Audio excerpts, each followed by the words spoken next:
प्रभु यीशु मसीह के मधुर और मीठे नाम में आज दिनांक 23 अगस्त दिन मंगलवार को आप सब अपम के श्रोताओं का हार्दिक स्वागत करते हैं। आज के दिन के लिए जो वचन है वो लिया गया है यशायाह नबी की पुस्तक, उसका 5 अध्याय 2 पद। उसने उसकी मिट्टी खोदी और उसके पत्थर बीनकर उसमें से उत्तम जाति का एक दाखलता लगाई। उसके बीच में उसने एक गुम्बद बनाया और दाखरस के लिए एक कुंड भी खोदा। तब उसने दाख की आशा की, परंतु उसमें निकम्मी दाखें ही लगी।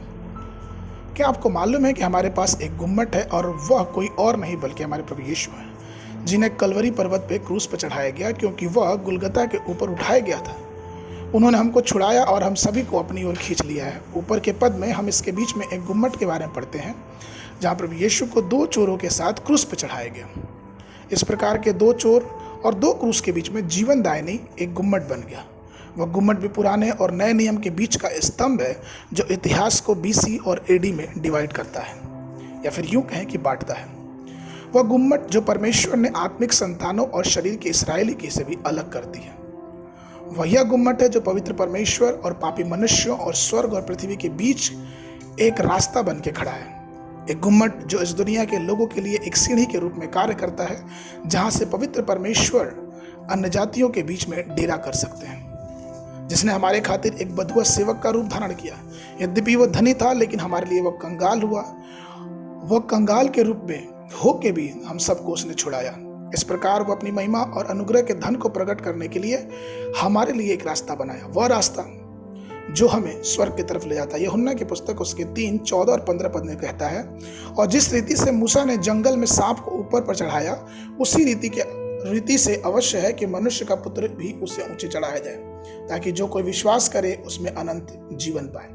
क्या आज पाप, श्राप और पीड़ा के बीच में है? कलवरी के क्रूस को देखें, जो एक गुम्मट के समान खड़ा है।